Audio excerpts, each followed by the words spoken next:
Come and listen to my story about a man named Jed. A poor mountaineer barely kept his family fed. And then one day he was shooting at some food, and up through the ground come a bubbling crude oil, that is, black gold, Texas tea. Well, the first thing you know, old Jed's a millionaire. The kinfolk said, Jed, move away from there. Said, California is the place you ought to be. So they loaded up the truck and they moved to Beverly Hills, that is, swimming pools, movie stars. The Beverly Hillbillies.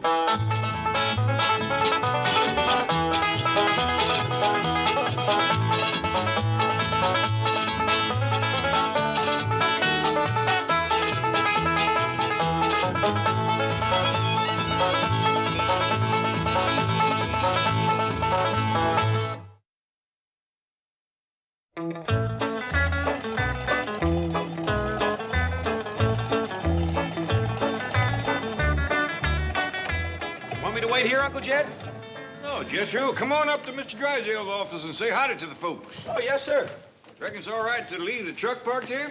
Oh, yes, sir. We got a whole stack of parking tickets. The dog is. Them Beverly Hills policemen sure are generous. That's a fact. Seems like every time we park here, they give us another ticket. I reckon they want to keep us coming back. How many you got? Well, must be a dozen. Looky here.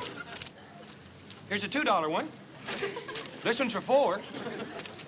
Here's a $5 one. We got a whole stack of these. $10, $15. You know, Jethro, we ought to share our good fortune with other folks. Now, I'll tell you what you do. See them bunch of cars parked up yonder? Oh, yes, sir. I want you to take them tickets and put one on every car. I'll do it. I'll put it under the windshield wiper so the wind won't blow them away. Good boy. And then meet me up in Mr. Drysdale's office. Well, Uncle Ted, hadn't we ought to stick around so they'll know who gave them the tickets? No, Jethro. The joy is in the giving, not being thanked for it. You know, Chief, there's something quite humorous about Jed Clampett owning the most exclusive dress shop in Beverly Hills. Exclusive and expensive. I had to buy the house for Renee in order to acquire this business frontage for him. It's a great investment. The first of many that I'll be making for Mr. Clampett.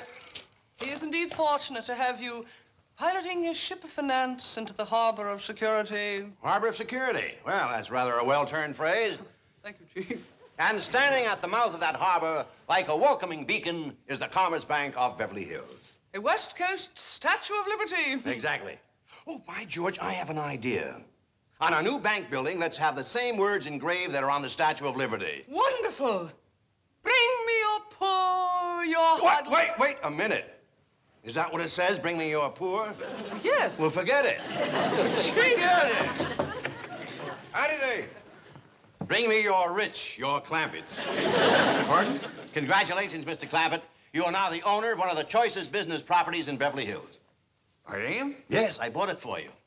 Well, how much did it cost? Oh, a mere $500,000.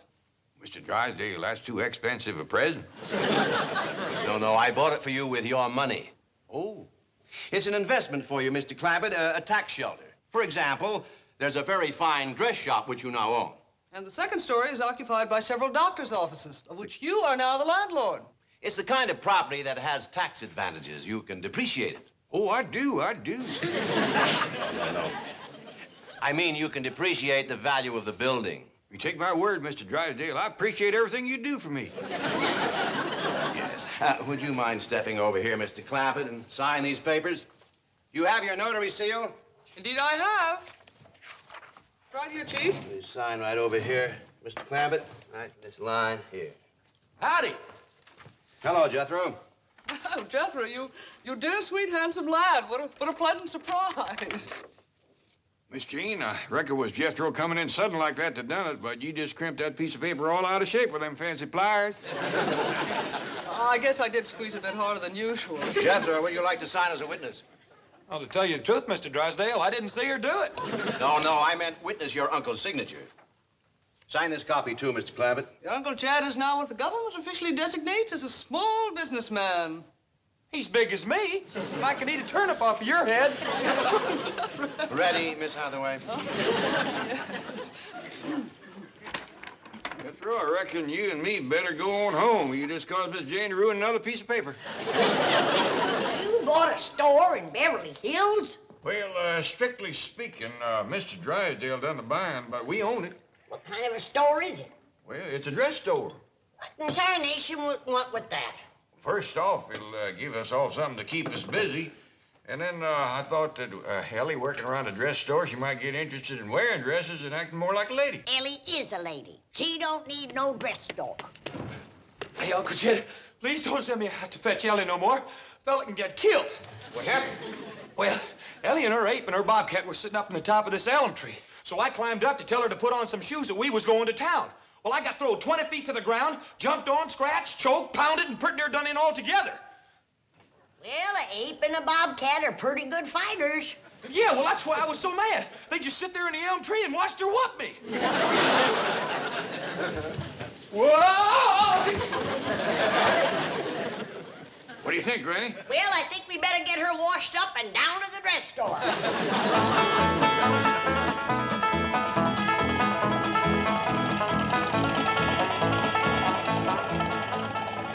What am I supposed to do down to the dress store, Pa? Well, I figure first we'll all just look around and see what needs to be done. Then we'll pitch in, help wherever we can. When Ma done her dressmaking, I used to oil the sewing machine. So did Petalisi. Well, you offered to do that, Jethro. Ellie Mae can shake out flour sacks and feed sacks and undo the seams so I can wash and iron it and make yard goods. Well, now, granted, this being a fancy Beverly Hills dress store, they probably got ready-made yard goods. It's hard to beat good, stout feed sacks for house dresses if they ain't got too much filler in them. This don't sound like much fun to me. Jethro, pull over to the curb. I'm gonna jump out and go back home. Now, young lady, you sit right where you are. Or you ain't gonna feel much like sitting. Jethro, you drive on down to our dress store. Yes, sir, Uncle Jed.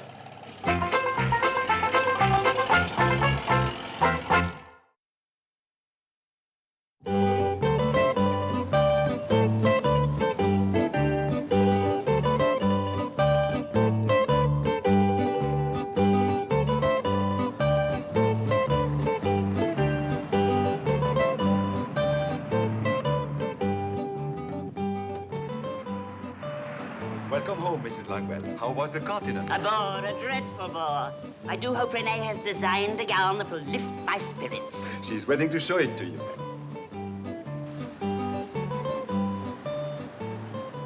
S'il vous plaît.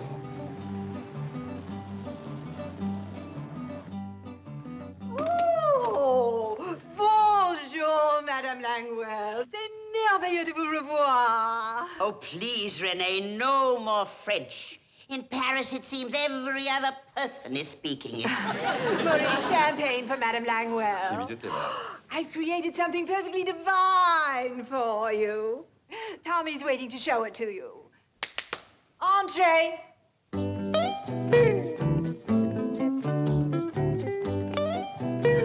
Renee. Renee, it's me. Oh, it makes me look so slender. I knew you'd like it. I adore it. Will you have to make any alterations? Oh, none to speak of. A little here, a little there. Well, to you, Renee, I must take it with me.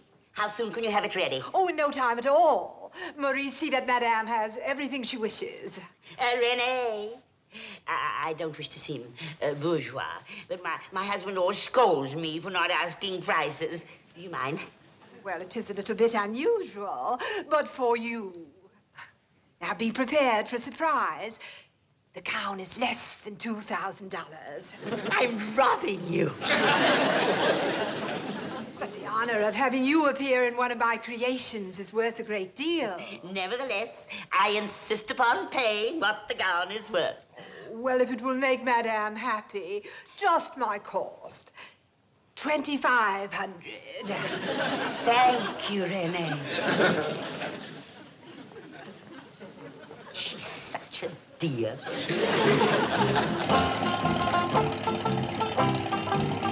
This is as close as I can get, Uncle Jed.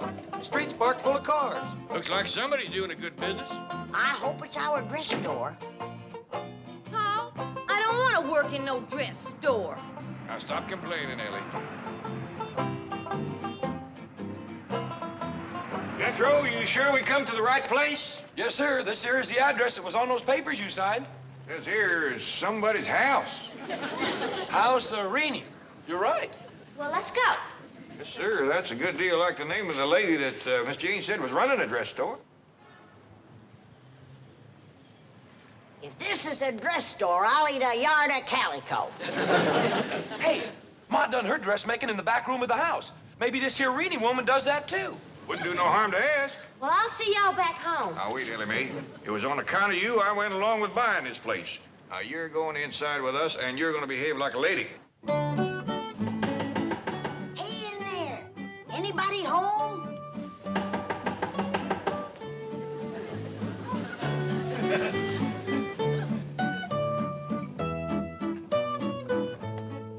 Howdy there. Is this here Renee's dress store? This is the house of Renee. That's the name. Are you her, Renée? No, indeed. Madame Renee is in the fitting room in the rear. I was right, just like Ma used to do her dressmaking. Boy, this sure is a pretty parlor.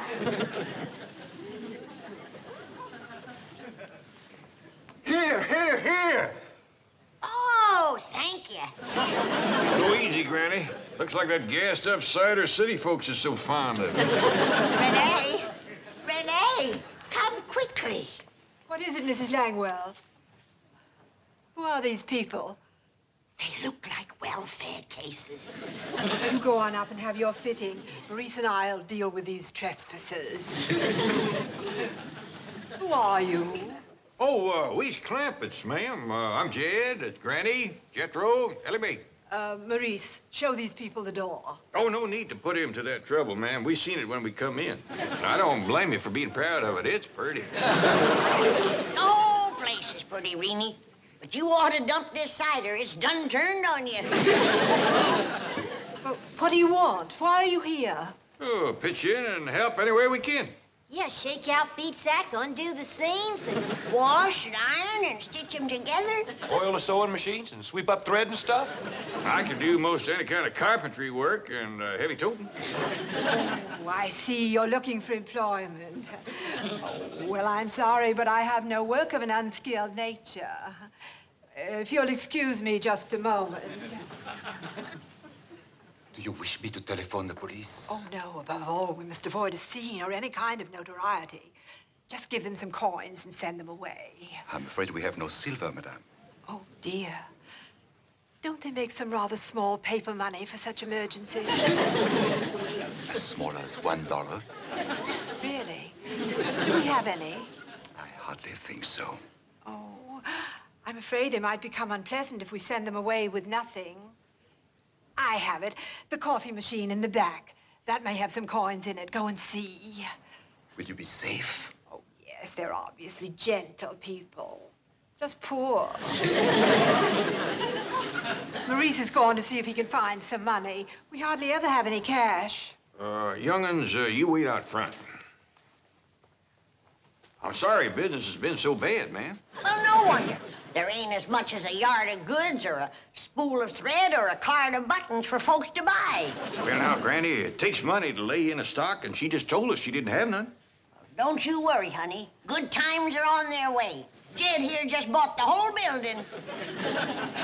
Yes, that's wonderful. Oh, shucks, wasn't nothing. He's got 40 million. Yes, of course. Well, now, if there's anything you need, I hope you speak up. Oh, I shall. Madame Renee, I'm afraid this is all we were able to scrape together. 7 dimes and 2 nickels. Oh, I'm embarrassed to say this is all we have, but I want you to take it and buy some food. How much is it, Jed? Only 80 cents. Well, now, don't you be embarrassed, ma'am. You can buy a lot of food for that. Anything special you'd like us to get? Well, something filling, I suppose. We'll do it. Now, you keep your chin up. Come on, Granny. This your girl? One of my girls, a model. Your favorite, huh? Yes, as a matter of fact, she is. What'd you have to eat today, honey? Oh, a glass of tomato juice and some watercress. But don't tell Madame Renee. I'm not supposed to eat so much.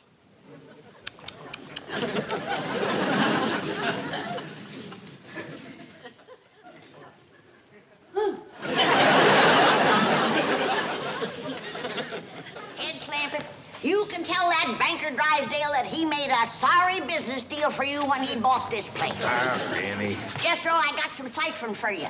If a place takes in 80 cents a week, how long does it take to take in $500,000? I'll get a piece of chalk and go to ciphering on the sidewalk. Never mind, Jethro. Granny, we gotta look on this as a chance to help people. Now look at Ellie Mae here, just busting with health. Think of that poor, scrawny little girl in there, all skin and bone. You're right, Jed. And she's her favorite. I hate to think what the other girls look like. Well, let's go out and get 'em a truckload of victuals. With 80 cents. We can afford to throw in some of our own. All the blessings have been showered on us. Oh, I forgot to tell you, Uncle Jed. Found a $20 parking ticket on our truck. See what I mean, Granny? Our cup is running over. Tell you what, Jethro, we'll slip it in with the victuals for Miss Renee. Come on, let's go.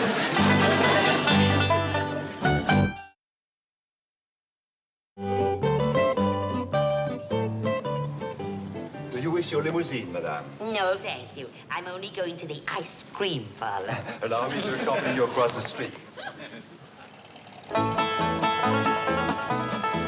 The street's parked full of cars again. He sure ain't trading at our store. That's a cinch. Everybody grab some. We got a lot to tote in. Tommy, dear, I'm afraid you're putting on weight. You'd better cut down on those seconds of watercress. Yes, madame. Ed, she ain't never gonna believe we got all this for 80 cents. Well, we'll tell her we run into a special sale.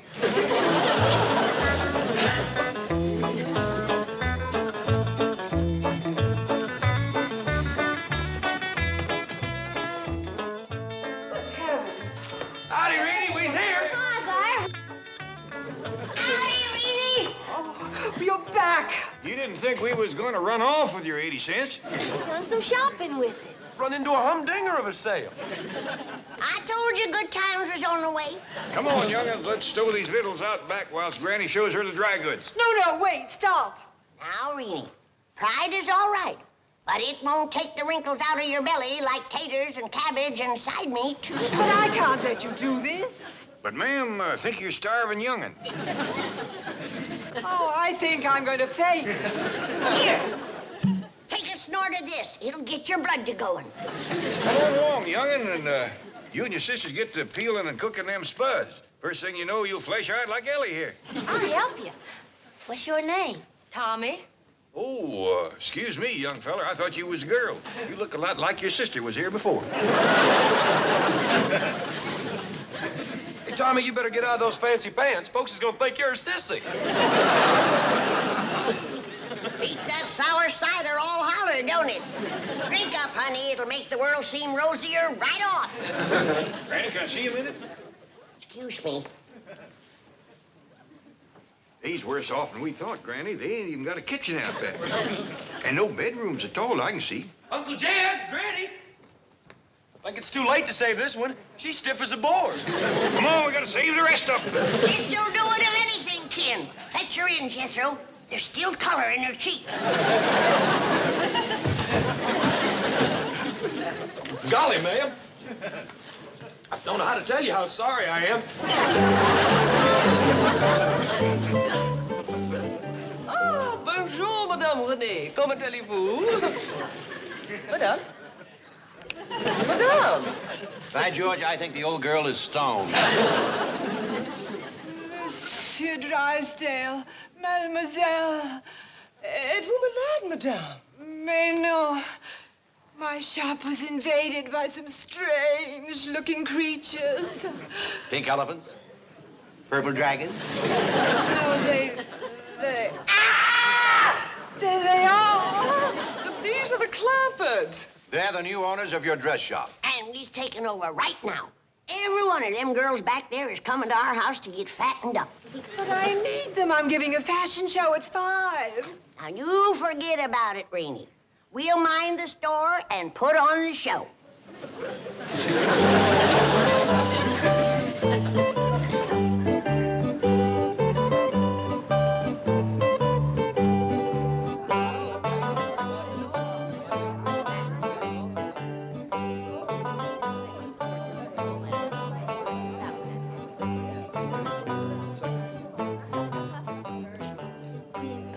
Clampett. May I have another snort? Sip of that delicious vintage? Yes, ma'am. I'd go kind of easy, though. That stuff has got quite a jolt to it. Is it Mom's? No, ma'am. Granny. Quiet, everybody. Now. Quieting down. Now, Miss Renee and her girls is taking a rest cure to get fattened up. But you was going to see the show that was promised to you. All right, Ellie Mae. Folks is a-waiting. Shake a leg out here.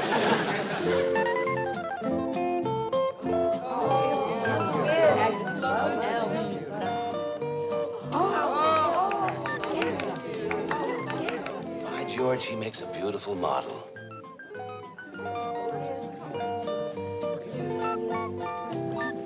That's it, honey. Strut real proud. I taught her that walk and gave her those turns. The turns might be yours, but those curves are her own.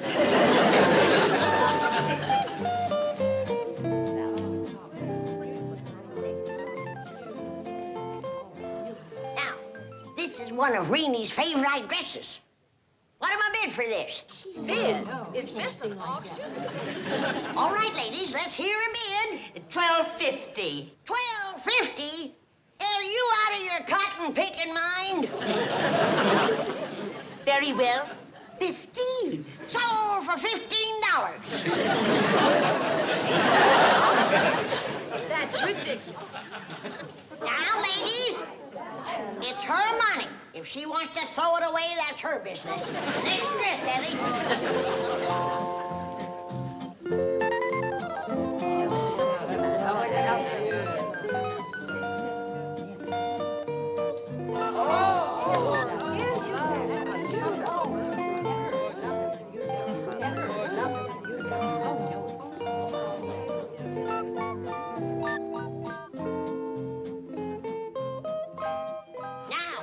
Looks like it was made out of a right nice piece of store-bought yard goods. What am I bid for this? $18.50. Sold and don't give her any more rheumatism medicine.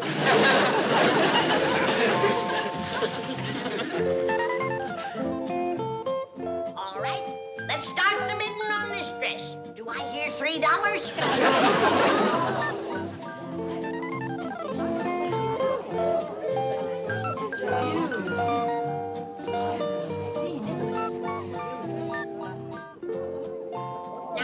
Comes a real foot stomper.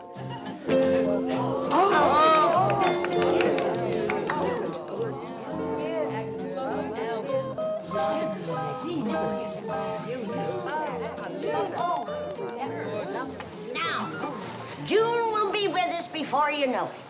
And I reckon there's more than one of you women that has a daughter that you're looking to get shed up. My dingies.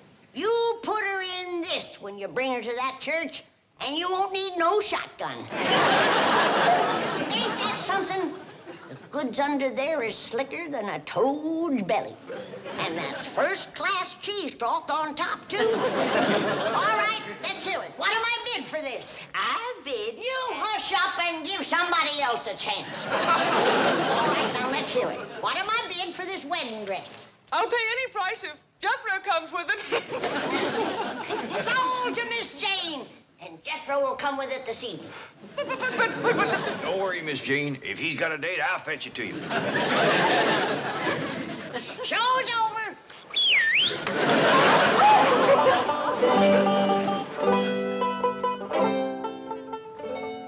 Well, Jethro, we sold every dress in the store. Have you ciphered up how much that amounts to? Yes, sir. It comes to pretty near $50. Why,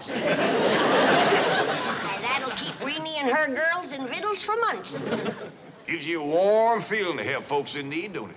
Yes, sir, Pa. Hey, Uncle Jed, look, there's another parking ticket on our truck. Well, young'uns, let that be a lesson to you. The more you give, the more you get.